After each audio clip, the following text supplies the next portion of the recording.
When we look at the joints that exist between the carpal bones, do you know what those joints would be classified as in terms of their synovial joint classification?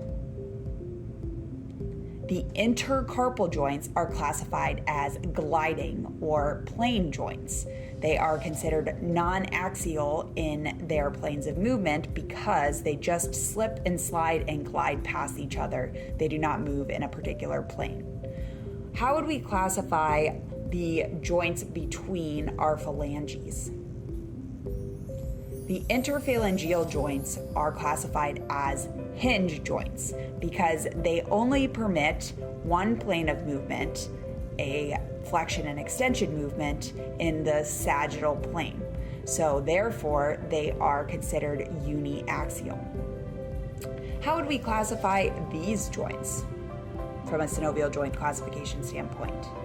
These are the Metacarpophalangeal joints, and they are classified as condylar joints.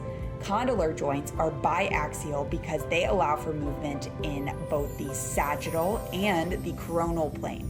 What that means is that the metacarpophalangeal joints allow for flexion and extension movements, that's movement in the sagittal plane, but also abduction and adduction movements, which are movements in the coronal or frontal plane. Finally, we can see one more example of a synovial joint at this joint here between the trapezium, that carpal bone, and the first metacarpal.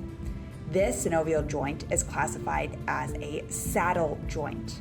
A saddle joint is similar to the condylar joints in that it is going to be biaxial, allowing for movement in the sagittal plane in flexion and extension, but also in the coronal plane in abduction and adduction.